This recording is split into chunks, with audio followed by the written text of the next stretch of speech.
John likes tech and lives in Indiana, you know. Kevin likes the Dodgers and talks on the radio. John plays games on Xbox and on his Nintendo, while Kevin runs around LA with his mustachio. It's the Lack of Genius podcast, in your ear holes at last. They don't know they're Mars from Venus, that's why it's the Lack of Genius podcast. I have thought about shaving the mustache, but then the theme song would no longer be true. Like, that's literally what's keeping my mustache on my face. Then I wouldn't be running around LA with my mustachio, you know? Then I'd be a liar every time we played that theme song. And hello, I have two people I'm talking to, including the audience. John's here, and let's just bring his voice on out. Jeff, what's your first word gonna be on this episode of the podcast? Tidy up, I think. I think it's got to be tidy up. I think there's plenty of tidy up coming. I'm just going to set everyone up for that. I don't know anything about our topic for today, but I made a quiz about it anyway. Hopefully it'll be fun. So that's the voice of Jeff McAvoy. You've heard his voice before if you've listened to every episode. He is and if you're looking at your phone or wherever you're listening from right now, there's a logo. This is the man who created that logo. And you know what? For that, I think this is an appropriate time for... That's a round of applause. All right, that's enough of that. If you listen to the pre-show, you'll know that was an inside joke. We discovered we had all these sound effects. But for reals, we love this logo. And we had Jeff on to talk about the logo, and it's somehow, one of the things we talked about is that we are the LOG, the log podcast, Lack of Genius. And how funny would that be if we did an episode on logging? Well, it's happening. It's reality. And not a single one of the three of us knows a thing about logging. But Jeff, we're not only the only show that makes our guests do work, we're the only show that brings on experts who know nothing about what they're quizzing us on. So, it's a true lack of genius. Jeff, we appreciate your willingness to use your lack of genius and come on with us. So you've prefaced a little bit with nothing. What else can you tell us without spoiling a quiz about logging or about what you're doing today? Yeah, I truly am lacking genius on logging, but as I did research for this, I found out just how much genius I lack. There's a lot to know about logging, and some pretty fascinating stuff. So I won't be able to go like really in depth on like the answers to the questions, but there's some pretty cool stuff that like might spark some additional research for some listeners. It's some pretty fascinating things about logging. So, and a lot of different categories and areas. So I tried to kind of vary it with the quiz questions. So you've already enlightened me. I would have thought there was one area of logging. Turns out there are multiple areas of logging.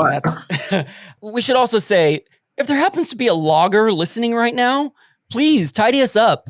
Send us an email, hit us up on social media. We mean no disrespect to the logging industry. In fact, I'm excited to put them on the spotlight right now. And so, and this is one of the things I like about this podcast is I don't feel like it's a risk doing some weird random subject like logging. I feel like it's something our audience will hopefully appreciate. Like, I'll learn a surface level amount about logging today. I know nothing about it, so let's see what happens, right? Perfect.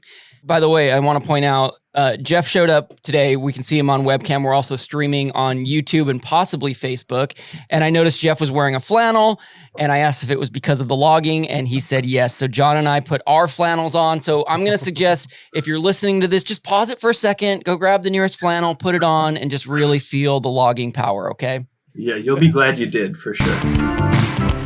Tidy up before we go any further with the show. Tidy up before we go fix our mistakes tonight. I wanna get it right.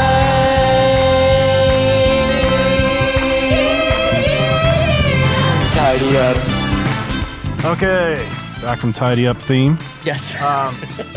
So, due to technical difficulties, we've got a real live, live tidy up here. We call it real-time tidy up, right? Yeah, real-time tidy up. Kevin, you're incorrect. We are not currently streaming on Facebook. That was for me. I'm incorrect. But that was just due to some technical difficulties and trying to figure out how it works on the go.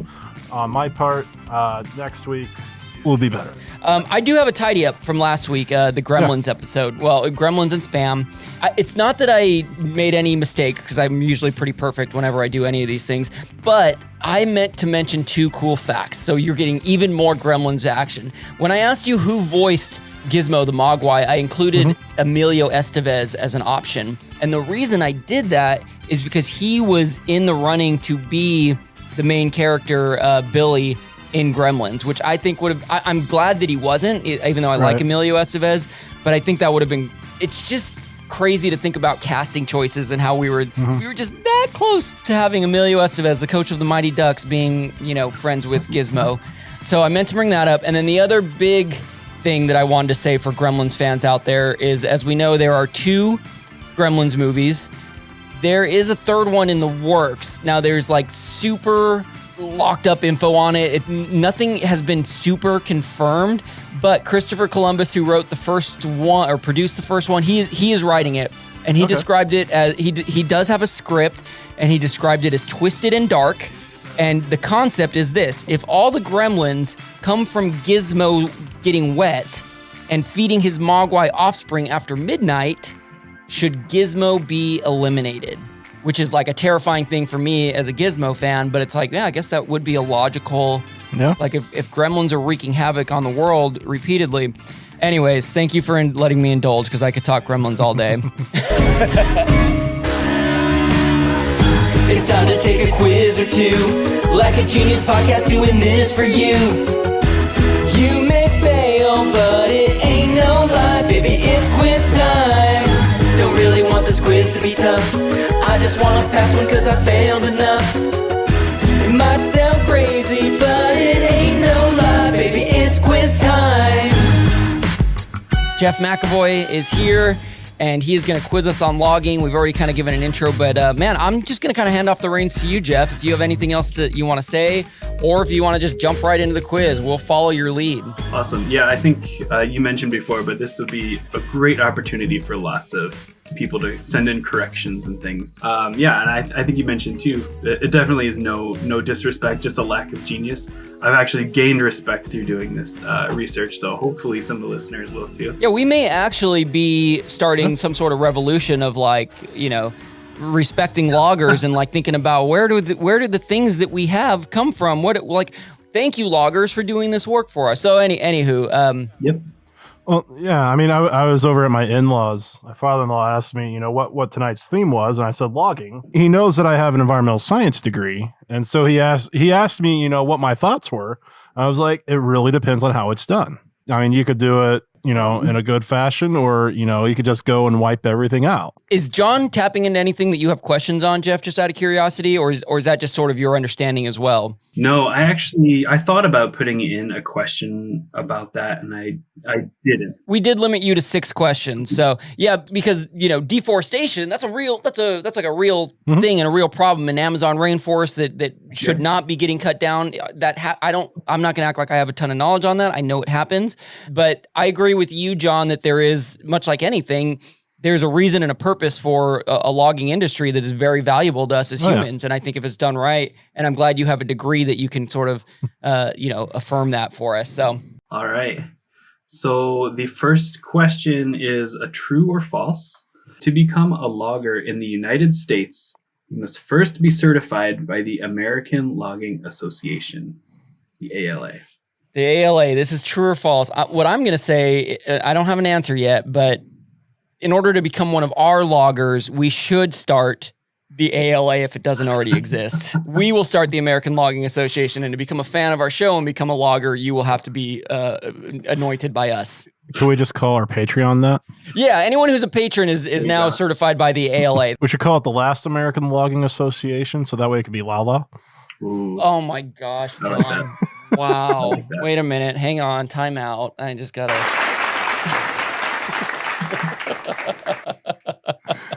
Okay. All right.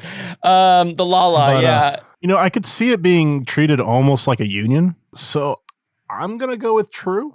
Kind of like, bar associations, in order to be legally called a logger, you have to be a part of this, but you could still do logging, but not be an official logger, I suppose. Yeah.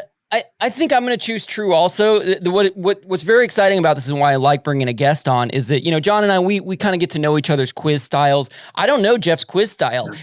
He could very much be like, oh, I'm going to make this real hard. And really it's the law. It's the Last American Logging Association. And I'm going to tell them American logging. So I don't know, but I'm going to lean into true and say that is also true. So yeah, we're both locking in true. All right. You are both false. You're wrong. It's false. we're both false. You are not false. Yeah, I made up the American Logging Association. You did. All right. Yeah. But the reason I put this question on this, I'll give you a little clue about my quiz style here. None of them are going to be wrong based on like a tiny technicality or like a tiny. That takes the fun out of it. Yeah, but then it's going to help me because I'm an overthinker. So that's one less thing I overthink. That's why it takes the fun out of it. Yeah. You see me tortured. That is a fun part of the show. I agree. But I put this question in because I was reading about what loggers do and just how dangerous a job it actually is. And I was actually fascinated that there's no requirement to become a logger. You just got to work for a logging company or a lumber company. And, maybe they'll hand you a chainsaw and then you're a logger. Are there unions or? That's a great question. Great question. Yeah. I don't know. I mean, it sounds like from what you've seen, we need to start some activism and start a logging union and help all of the loggers out there. It's probably not a bad idea. It does seem to be a very dangerous job, and it seems to be pretty low-paying work as well. So, yeah, it seems a union could be. We may be fighting for loggers' rights. But Jeff, do you love that we have at least twice now asked you some sort of follow-up question about like you are an expert? We're going to keep doing that, just so you know. I understand. That's my role here, but I don't have any answers. See, this is where all the tidy-ups for next week are going to come from. Exactly. They're going to come from Jeff getting answers to those questions. Yeah. Okay. Well, we both missed that one. There's nothing you need to do to get certified, at least according to our research. Your research, Jeff. Sorry, I'm taking your credit. We're 0 for 1, and you ready for number 2? Should we go for it? Sure. I should say that last fact came from jobmonkey.com, which somehow was one of the best sources of information about the profession of logging that I could find. So shout out JobMonkey. All right. Article there. Okay. Question number 2. So this is also about being a logger. So there are several roles within a logging crew. One of the higher level jobs is called the feller. Before becoming a feller, what job is a most likely entry role for a new logger? So the 4 options are spotter, chokerman, chainsaw caddy, and log loader. First question. Are these all actual job titles? You can't tell us that. You can't tell us that.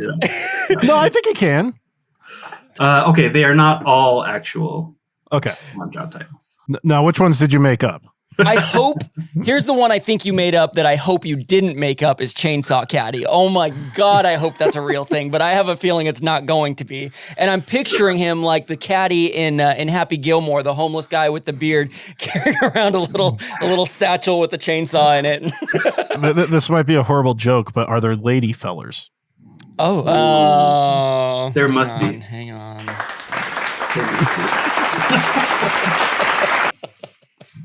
Okay.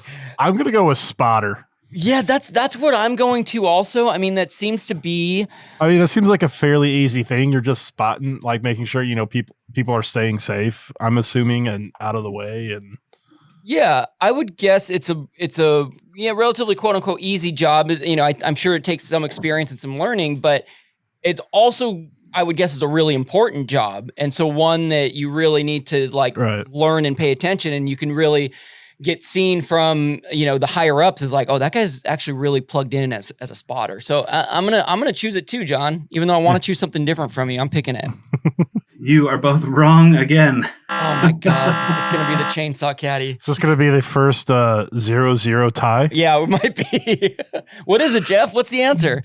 It's not the chainsaw caddy. I did make that up. I had a similar vision about that. I just thought that would be a great, someone's like, hand me the chainsaw, and then they get to work. The correct answer is actually the chokerman. Wow. Okay. Which I thought was a very strange name. So that's why that jumped out to me in my research, and I was like, "What is that?" But after the trees are felled in a forest, they need to be hauled out of the forest, and so the job of the chokerman, this is actually one of the most dangerous jobs, which is super fascinating.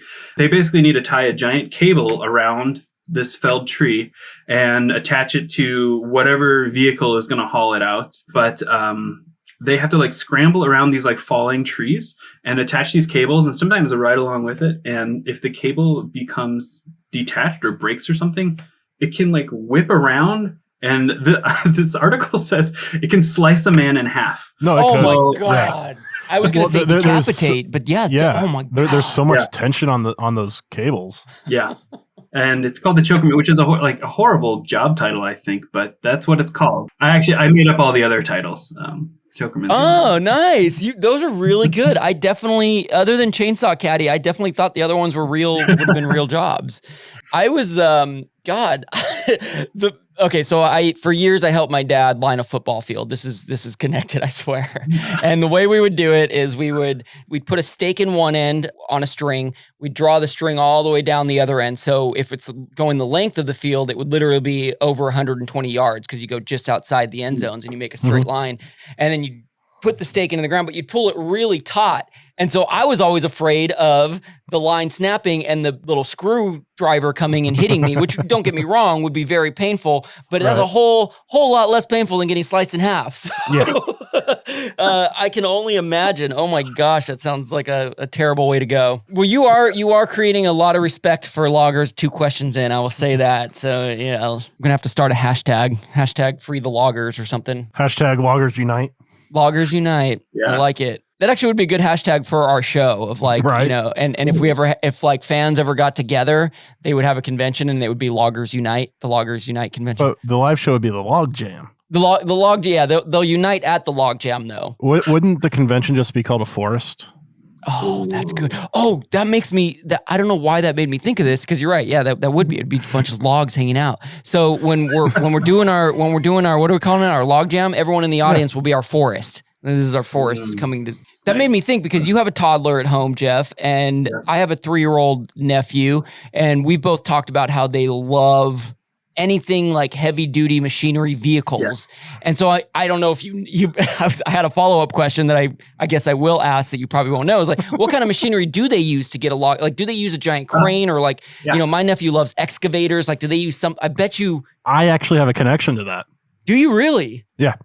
My cousin's wife is an engineer at John Deere and actually works on one of the logging machines that John Deere sells. You've been holding out on us, John. You got some logging connections. Yeah, insider knowledge. But it depends on where you're logging, from what I know, as to what kind of machine it is. That's my understanding as well. I will say though, in the last question, one of the options was log loader, which is not a position, but it is a type of vehicle. It's kind of like a grab excavator attached to a truck, which will grab up a log and then load it onto the truck. So. Oh, now I gotta find a toy now. There's a Christmas gift for my nephew. But I've also seen some where, like it's got, you know, a grip on the front, so it can grab onto the tree, and then it's got a saw that comes out. Yeah. And then it like runs it through the jaw to strip off all the branches, and then it can load it onto a truck. Does that not sound amazing? What toddler wouldn't love that? A little toy form of it. We're going to logging toys next Christmas. I'm telling you, they're going to explode. And it's because of us. It's because of this podcast. All right. 0 for 2. Shall we move on? Yeah. All right. Question 3. So many logging companies employ a practice of controlling the growth and composition or structure and quality of the forest to meet values and needs specifically for timber production. Oh. That's a very wordy lead-in. Hopefully that made sense. Basically, they're employing practices to kind of, you know, maintain the forest with the end goal of maintaining it for timber production. So the question is, what is this practice called? Forestry, silviculture, timber taming, or harvest and renewal of timber with the acronym of HART? Wow. I gotta say, the fact that several of these, if not 3 of the 4, are made up is very impressive. Yeah, I mean, I know Purdue University has a degree in forestry, but I don't know if that is what it's the practice is called. Yeah. So I like the acronym of HART, Harvest and Renewal of Timber. But I also know Jeff is a very clever guy. And so I'm tempted to say that he made that up. I think I know which one I'm going to choose. Do you know which one you're going to choose, John? I'm flipping back and forth between the first two. So here's what I'm going to choose. I'm choosing B, silviculture, because honestly, I'm basing it off of the last question where Chokerman was the last one I was thinking to choose, and silviculture is the last one I would have chosen on this one. So that's why I'm picking it. I'll go with forestry. Okay, here we go. Right. So the correct answer is silviculture. Oh, That's Kevin. That's John. I was trying to remember if I ever learned what silva meant. Yes, so luckily I have in my notes that silva is Latin for forest. Silva is? That's what the silva prefix is? Yes. So actually, I guess I misspoke earlier. Forestry was a little bit tricky on this question, but forestry actually is a completely different practice, I believe. And in this case, I was trying to emphasize the specifically for timber production. Right. So I think forestry is focused a little bit more on habitat management and keeping the ecosystem intact. I just thought that was an interesting word, so I made a question about it. Well, the only thing running through my head right now is the Kesha Pitbull song called Timber, and I'm I'm wondering if loggers are aware of its existence and jam it every day when they're on their logging routes. Are you going down, Kevin? Yeah, I'm shouting timber. I worked in top 40 radio when that song was at its peak, so I probably heard that song more than any human being on this planet. I could probably sing it word for word. I mean, you got to applaud any song that makes it into the top 40 with a harmonica. That's true. I do appreciate the harmonica. Yes. And is about logging. Exactly. and is a song about logging. So would you say that's the most popular song about logging as our resident logging expert? I can't think of another more popular song about it, so I think it must be. Okay. Well, so I got that one right. 1 for 3. Yes. John's 0 for 3. It was still close, but I pulled off the first one. So let's see how we do going forward. All right. This one gets kind of fun. So the Lumberjack World Championship event is held in Hayward, Wisconsin each year.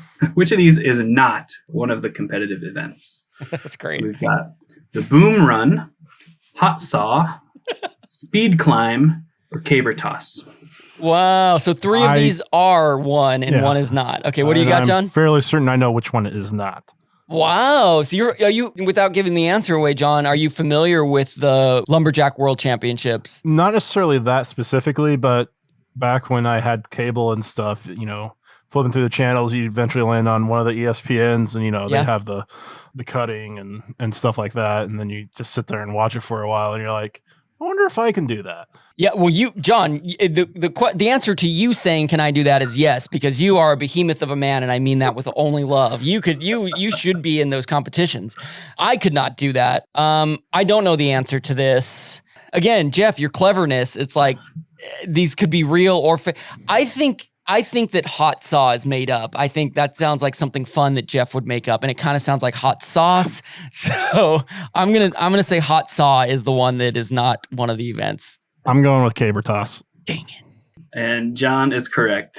Nice job, John. I don't even know what a caber is. I also know my Scottish Highland games. Is that what that is? Is that a Scottish? Yeah, it's literally you get like a massive 10-foot log or so, and you hold one end of it in your hands. And then you're trying to get it, flip it as many times as you can, throwing it away from you. While wearing a kilt, right? Yes. Okay, wow, caber toss. What do you got for us, Jeff? Yeah, so I did throw in caber toss as something that the events of the Lumberjack World Championships made me think of the Highland Games, so I thought that might be a good one to throw in. But also, nice. Names of these events, I was like, any of these could be made up. Yeah, they're very silly, but in a good way. So I wanted to make a question that included some of them. Yeah, like Boom Run. Hot Saw is a real event. It's basically a single sawyer is actually the word for someone operating a saw. Well, it's someone who saws. Someone who saws, but it's weird because it has that Y in there. So you would think, why isn't it a sawer? So it's one person who's the sawyer.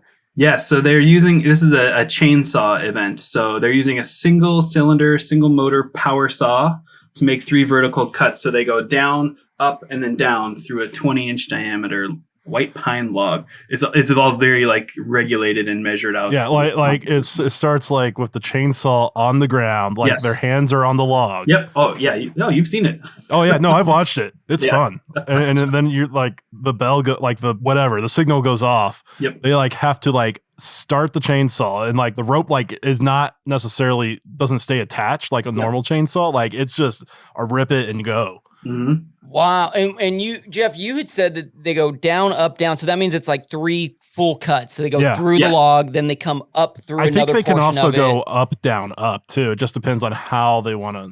Oh, got it. That's pretty impressive. They just have to make 3 complete cuts. Yep. I used a chainsaw for the first time in my life this past year at Camp Laverne, where I grew up going to camp and had to cut. And it's a tough tool to use, but it also is like and this is me just kind of trying to sound like I'm cool because I used a power tool, but it's what I learned is the more you wrestle with the tool, the worse it's going to be. You let the chainsaw do the work, and it's like slicing through butter. And so there's got to be a lot of finesse and just you see them do it and they probably make it look effortless, but that it's like any, I mean, it's normally like 20 seconds or less. And that's amazing. Yeah, it's so fast. And I think the speed climb is that just them wearing the tree spikes and climbing? Yep. Yeah, they have a cable that they kind of throw around it, and spiked shoes, and they sprint up a giant post. I think they have a 60-foot climb and a 90-foot climb. And the race, there's 2 of them, they're racing. They have to get up to the top, touch a line, and then drop down. And whoever gets back down, and they're just like flying up and down. Wow. It's pretty impressive. I would definitely recommend looking at speed climb. The speed climb is a thing because you'll have loggers go up to the top of trees to tip the trees off. So that way they're not swaying back and forth when it cut and everything. Last year on my birthday, this is how I start stories, and it sounds like I'm just telling a story about myself. It has no connection, but it has a connection. Last year on my birthday at Camp Laverne, I got to see a tree be felled, right? That's what it is. Yeah, it was a couple fellers showed up, and it was a tree that was dead, and it was near our most expensive facility on the camp is a bathroom, and it was right next to the bathroom, and we didn't want it to fall on the bathroom and get destroyed. So they climb up to the top, however they do, and they cut pieces at a time off, and they fall down. The coolest part was at the end when we got to see them bring the whole tree down. When it got to a point where they could bring the whole one down, it was like the loudest sound ever. Anyways, yeah, there's me bragging again about my logging past. So, I mean, and if you really want to experience this logging and everything, I've got a massive pile of wood that needs chopped and split. So if you want to fly out here and do that, I would more than gladly let you. Well, we'll add that to my list of things when we play hide and seek together and go to the D&D convention and whatever else we have planned. I'll chop your wood for you. Chopping wood is something I've done before, if I can brag a little more about my logging abilities. And there is nothing, as much as I don't like to talk about gender roles and things like that, nothing has ever made me feel more manly than when I slam an axe down on a piece of wood and it just chops cleanly. And it's just so satisfying a feeling. No other, I shouldn't even say manly. It's a satisfying feeling for whether you're a male or female, non-binary, whatever you identify as. It's a great feeling. I highly recommend it. It is very satisfying. I agree. You're bragging about your logging pass now, Jeff? Okay, we're tied up 1 for 4 with 2 questions left, so this is coming down to it. Okay, this is one of the first things I came across when I was researching logging. I had never heard of this before, so I'll be curious to see if either of you have. So the question is, what is the worldwide estimated value of lumber that exists underwater? I know what he's talking about. Okay, I figured you would, John. I knew you would. Well, all right. What is the worldwide estimate value in dollars, and what are our choices? So we've got 500 million, 23 billion, 50 billion, and 170 billion. All right. So John, before you drop your knowledge, because to play fair, I'm worried that I love John knowledge bombs, by the way. I mean, I don't know the answer to this question. I just know the type of lumber that he's talking about. See, so then I'm worried that even you telling me that will lead me down a path of like, oh, well, then maybe actually it won't. Tell me about it. Tell me what you know. I mean, what I know about it is it could be lumber that's, been underwater for 100 years, or it could be literal thousands of years. And depending on the type of environment the water is, like if it's, more boggish and marshy or salt water, it does different things to the wood. I mean, some of it can literally be prehistoric. Wow. Age. It changes the composition of the wood. Some of it can look really cool. I know that wood can petrify. I've seen petrified wood, and it's interesting you talk about prehistoric, because I don't know the science behind this. I'd wonder if being underwater either prevents it from petrifying or speeds up the process or doesn't do anything. It depends on the environment. If it's like an anaerobic environment, meaning no oxygen, then it'll basically just preserve it. God, smart. You're so smart. I think it's the Black Sea. Like the very bottom of it is anaerobic. And so really? There are old sunken ships that are still very well preserved from 1,000 or so years ago. Oh, I bet you there's pirate ghosts on that ship too. See, that was gonna be my sort of joke, but actual I wonder if this contributes to the answer. Is just a bunch of sunken ships down at the bottom of the ocean, and there's all that lumber down there that's just sitting there. And I think so. I think some of it is that. It's got to be a really small percentage, but that was my initial question: is when it says underwater, and I think about the Earth being 70% water, 70 right. My guess is most of it's in the ocean, but I didn't think about marshes and rivers and lakes, and I don't know, man. What I'm going to base my answer on is it goes in descending order: 500 million, 23 billion, 50 billion, 170 billion. I'm just going to choose the biggest one because I have no That's what clue. I was going to do. So, all right. So we're both going to lock in $170 billion worth. Yep. That is incorrect. It is 50 billion. $50 billion worth. All right. Let's go to our expert on this. So there's a possibility I could have written this question a little bit more clearly, but what this is actually referring to is trees that have been flooded and are still exist underwater. So it actually wouldn't include pirate ships or sunken ships or anything like that. Pirate ghosts. They could be haunted trees, I suppose, but good, thank you for that. But yeah, a lot of what John was saying was right on, that these trees, and actually in this case, it's referring to trees that are where a dam was built up and basically a valley of trees was flooded, and they're still there. And they, because they're underwater and because so little light gets to them, they're basically preserved in this amazing condition. Wow. So there's a company called, I think it's called Triton Lumber. And they created this unmanned submersible vehicle called the Sawfish that can harvest this timber underwater. And there's some pretty cool videos on their website, but it looks like a small yellow school bus, and it goes underwater, and it has a grabber arm, and it'll go down to the bottom of the tree trunk, it'll grab it, and it'll saw it off. But because the trees are waterlogged, they won't just float up to the top. So there's also an arm that drills in an airbag, and so it attaches an airbag to it and then inflates it, and then it shoots up to the surface. And then a tugboat or something comes and gets it. Bath time toys here. There is an industry here of toddler toys. Why there's a gold mine here? That's unbelievable. My mind is these are underwater forests basically. Yes. And when resources are running out above the water, it's hello, we have all of this. We have $50 billion worth underwater. So let's make a magic school bus and inflate these trees to the top of the water. This is something I had no idea existed. So you've blown you just dropped a John knowledge bomb on us, Jeff. All right, good. Jeff, I had a question from the previous question about the World Championships that I forgot to ask. Okay, yeah. After learning about these, I assume, since you're in Wisconsin, that's within a couple-hour drive. Yeah, can you go? Oh my gosh. Are you wanting to go to this now? Is it close to you? I totally want to go. I looked it up. Wisconsin's bigger than I realized. Hayward's at a 5-hour drive. So I don't know, but it happens in July, I believe. They've got the dates set for the next 5 years. So I don't know. I think it would be pretty cool to go and see in person because it's pretty impressive. So it definitely got me thinking about it.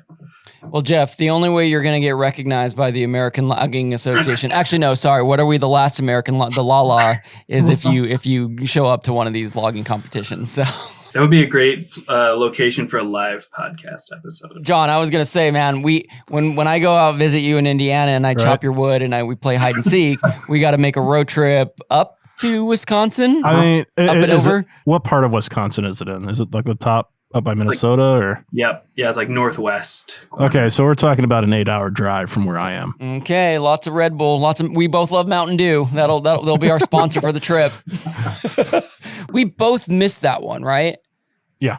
Yes. All I knew is that because we chose We're the still same tied one, 1-1. that we were going to go into the last question tied because we're doing 6 questions and we're 1 for 5 going into it. Yep. Yeah. Ooh, that's pressure. I will say before we wrap up with question 6 and then do an actual wrap up, Jeff, man, you were killing it. You are knocking it out. This is so informative. I'm super intrigued and fascinated by everything I've learned so far. Good. I'm very glad to hear that. I didn't know how to make these questions. I tried to I got stuck at one point. I just Googled like logging quiz to see if I could steal some I've done questions. something like that before, like interesting facts about, Right. and then just like, yeah.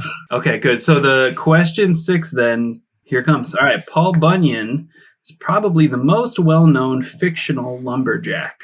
Mm-hmm.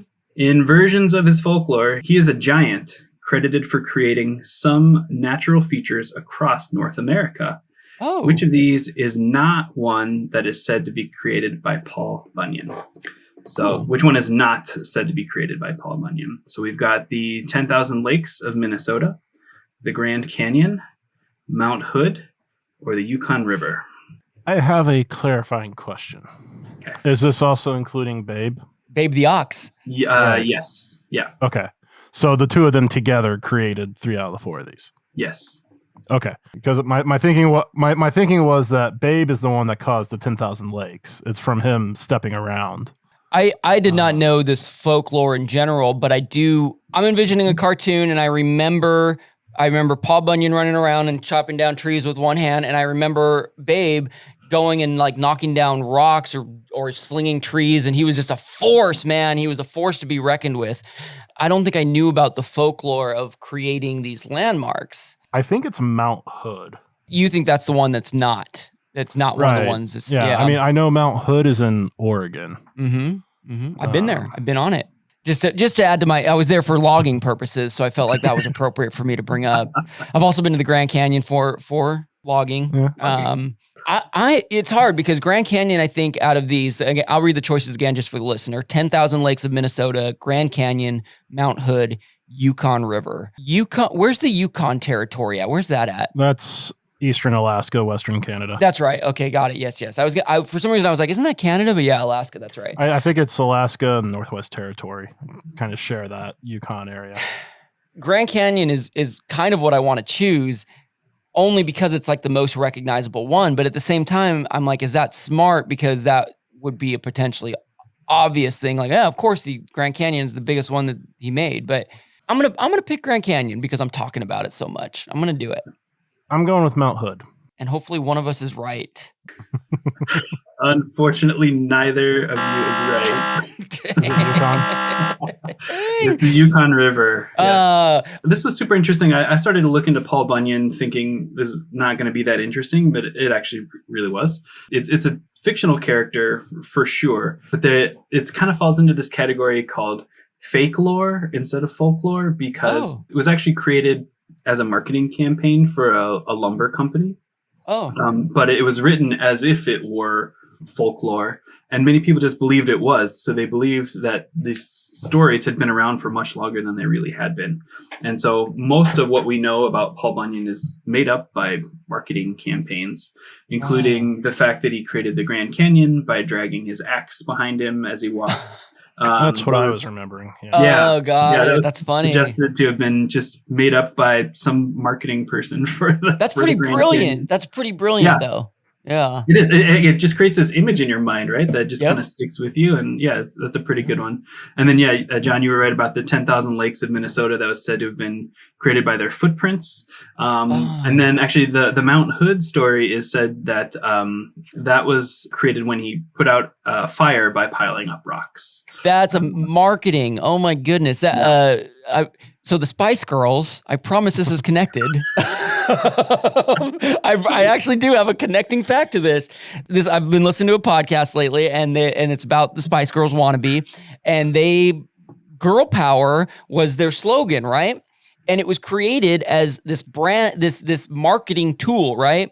Mm-hmm. But there's a conversation, at least in this podcast, there were conversation among young women who were girls at the time, and they're like, well, we just lied to by a marketing slogan. But the thing is, both can be true. I think it can be that there was, yes, it was a marketing slogan that worked really well, but it also did empower a lot of young girls to be like, yeah, girl power. And much like, look, if it was marketing, fine, but it's also a great folklore tale that has withstood the generations. I think that's great. I think that's fine. I think that's great. Both can exist. I was trying to find this too, like where's the supposed origin of Paul Bunyan? Many cities claim, to be the birthplace of Paul Bunyan. Mm-hmm. And there are tons of Paul Bunyan statues all over North America. So is there any leading city that it is considered to be the home of Paul Bunyan, or do too many claim it?